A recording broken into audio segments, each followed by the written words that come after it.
Arthur, the legendary English king. A brave knight, a generous ruler, a tale as old as time. A symbol for England's strength and goodness for hundreds of years. So how did this tale of knights, heroism, and honor go from this to this? Squirrel romances, bumbling tutors, narrow escapes, all leading to a meandering plotline. Welcome to A Tale of Squirrels and Swords, where today we're going to be looking at the journey of Arthurian legend from its original texts to Disney's 1963 animated film, The Sword and the Stone, seeing the many interpretations of Arthur throughout time, and how legends like this are transformed by the people writing and consuming these stories. The legend of King Arthur has become exactly that, legend. Historians have determined it's highly unlikely he was real. As David Mitchell would put it, he didn't exist, that's the headline. The tale's origins are shadowy, at best. Arthur's name appears in ancient Welsh literature and tradition, and was picked up by Geoffrey of Monmouth in his now entirely debunked History Regium Britannia from 1136. The earliest, most famous, and clearly established text featuring this legend is Sir Thomas Malory's 1485 Le Morte d'Arthur. Derived from French romances and Middle English sources, this is largely regarded as one of the most influential Arthurian works, along with printer William Caxton's preface to the book. Le Morte d'Arthur tells the story of King Arthur as the majestic and just leader of his honorable and chivalrous knights of the Round Table. Arthurian legend was so popular during this time that the relics, like the King's Seal at Westminster and the Round Table at Winchester, became popular tourist attractions of Tudor England. King Henry VII even named his son after Arthur, hoping to channel the legend into his rule. Le Morte d'Arthur told a carefully constructed story about the rise and fall of a powerful legendary kingdom, and was written in a time when England was trying to embody those ideals, working on their foreign relations, improving relationships with the Holy Roman Empire, and yearning for a simpler era of chivalry and knighthood. Malory's book helped cement Arthur as a hero of British antiquity, a legend which could help unite Britain in tumultuous times.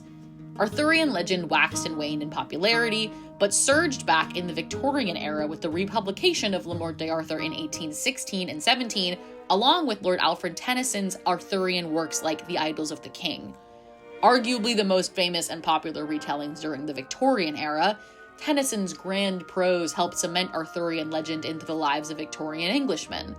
By mid-century, King Arthur could be seen in furniture, paintings, novels, poetry, and plays.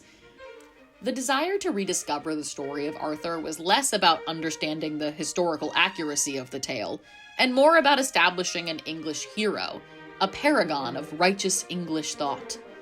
This legend touted ideals like the racial and religious superiority of Britain, the justification for expansion, and the argument for maintaining social and political hierarchy. Victorian writers and consumers were more than happy to use this story as a validation for the colonization and expansion of what eventually would become the British Empire. It was through Malory's works and the Victorian rise in medievalism that eventually led T.H. White to develop his book, The Sword and the Stone. T.H. White's novel, The Sword and the Stone, was published in 1938 and was the first ever major published work to imagine the backstory of the legendary king. T.H. White's book follows the story of young King Arthur, called the Wart, whose introduction to the wizard Merlin changes his life and takes him through a series of whimsical adventures. Over the course of the book, Wart is magically transformed into different animals, all with corresponding lessons about life and leadership. And of course, becoming the King of England by pulling the sword from the stone. This book was a huge success. Within the same year as its publishing, Disney bought the rights to The Sword and the Stone. But it wasn't until the early 60s that the book was developed into a film. We'll come back to that later. When The Sword and the Stone was initially published as a standalone children's book in 1938, it was a largely happy affair. Merlin directs the young Arthur in a series of adventures, many of which, but not all, are educational in purpose. However, when T.H. White continued to write what would become the Once and Future King series that was published in 1958, the tone of the books changed. A few major historical events had occurred since the first book and the last release, the immediate and obvious one being the Second World War. White's direction with his later books became much clearer, as he was devoted to finding an antidote to war through his writing. After this tone shift, T.H. White rewrote and republished The Sword and the Stone to reflect the shift in tone that the later books had. For example, the pivotal event in the first edition was a magical duel between Merlin and Mim.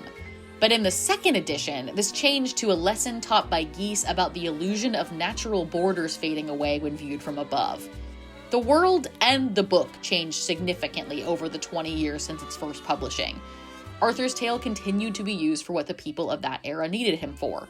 This time, peace. In the revised tale, each of Merlin's animal lessons reveals to Wart a different way of life, a political philosophy, or an attitude towards war. White clearly illustrating what Wart needed to learn in order to be King Arthur one day. This is where Disney comes in, with their rights belonging to the first version of the tale. Due to its renowned success, Disney quickly snatched up the rights to The Sword and the Stone within the first year of its publishing. However, Disney became preoccupied with World War II, other animated features, and new revenue streams. Disney didn't actually get around to making the movie until the early 1960s. By this time, Walt's head had been turned from animated projects to the brand spanking new Disneyland park and other business ventures. The Sword and the Stone also had to compete with other films that Disney was producing at the time in order to get greenlit. This forced creator Bill Peet to make The Sword and the Stone the lower budget and easier to make option. This lack of focus may help explain why Disney delivered the disjointed film that we have today. But what makes Disney's The Sword and the Stone, I quote, one of the most obscure in the Disney animated canon and one of Disney's most forgettable features? Disney's The Sword and the Stone follows Wart's educational journey with Merlin and his talking owl Archimedes. Similarly to the novel, Merlin is a time-traveling wizard who is aware of Arthur's destiny to become king and the technological advancements made in modern day. Merlin insists upon being Arthur's tutor due to Wart's lack of proper education at home. This is where the book and the film make a departure. Merlin's hut is filled to the brim with books, and he often speaks to the benefit of a real education. In White's book, Merlin speaks to the benefit of real-life experience, hence his teaching method of animal transformations. While Disney's Merlin says he mostly cares about a traditional education, his lessons with Wart do not involve book learning at all. And unlike White's updated novel, where each animal lesson is directly related to Wart's eventual responsibility as king, Disney's lessons are not quite so clearly linked. In his first lesson, Merlin turns Wart and himself into fish in the moat of a castle. Merlin's goal in this lesson was to teach Wart brain over brawn, meaning that being physically strong isn't the most important attribute in life, and that being intelligent can help you win in more situations. But when a pike with huge teeth begins attacking Wart in the moat, with Wart's life in immediate danger, Merlin escapes inside a sunken helmet and leaves Wart to fend for himself. Now's your chance to prove my point. What point? He's the brawn and you're the brain. After Wart tricks the pike into some embarrassing chase scene faux pas, Merlin agrees to change him back, but forgets the magic spell to do so, leading to Wart's needing for rescue by Archimedes. The takeaway of this scene becomes very muddled with the bumbling of Arthur's tutor and the need for rescue by an outside source. Merlin later admits that he didn't know that the monster was in the moat or how Wart got out of the situation. Merlin directly puts Wart in danger in every animal transformation lesson, seemingly without meaning to. A significant departure from White's carefully crafted lessons about the responsibilities of leadership. The second and third transformations as a squirrel and a bird go similarly poorly. As squirrels, Merlin attempts to teach Wart about the most powerful force on Earth, love. But when the female squirrel, And a redhead at that. becomes infatuated with Wart, Merlin similarly abandons him You're on your own, lad. to deal with his own squirrel love problem. Wart again needs rescuing, this time by the female squirrel, when a hungry wolf attempts to eat him. By the third lesson, Merlin has resigned himself from trying to help Wart. Merlin transforms Arthur into a bird and lets Archimedes lead a lesson in flight as a bird himself.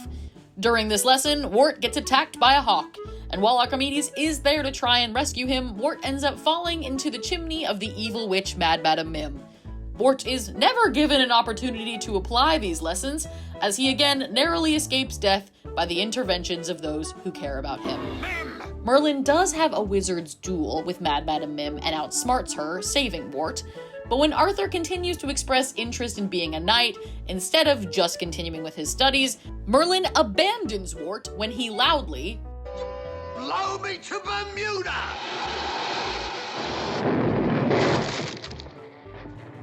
During the pivotal scene at the end of the film, when Arthur finally pulls the sword from the stone, Merlin is not there. Arthur does not feel prepared to be king and attempts to escape his new duties with Archimedes in tow because he didn't learn anything in any of his lessons with Merlin. Eventually, Merlin does come back with a Disneyland hat, and happy fanfare music plays them off. But the audience is left wondering how his upbringing could have possibly prepared the young king. How did Disney's version lead to tutor neglect and repetitive chase scenes? Disney's retelling of The Sword and the Stone, like every telling of Arthurian legend, was for their own audiences with their own purposes. Disney rewrites original fairy tales for its own version of American values. In this instance, that tale involved the depolitization of White's writings, sanitation, and Americanization. Wart changes from Uther's unknowing rightful heir in White's previous version to an unsuspecting orphan with an American accent in the Disney version, promoting the very American idea that anyone can lead, instead of the English idea of rightful birth. In Disney's attempt to make an inexpensive film based on a literary legend, they also removed White's revised lessons about war. Disney's film, for many American children, is their first introduction to King Arthur. And even though it might not be the most accurate or well-thought-out tale, it continues to pass the Arthurian legend on. So, from Caxton to Tennyson to White to Disney, how did Arthurian legend change so much over time? The simple answer is because we did. King Arthur has become an allegory for hope in the English-speaking world, and an explanation for the scary world that we find ourselves in. A beacon of stability in times of turmoil, a message for peace in times of war, and an ideal to shape yourself to. And occasionally, when plot lines aren't very well developed, you get 7.5 in 90 minutes. But from Mallory to Disney and beyond, Arthur continues to be a legend that we'll look to in times of need. And with our ever-evolving world, I can't wait to see what kinds of stories our king gets to in the future. A tale of squirrels and swords.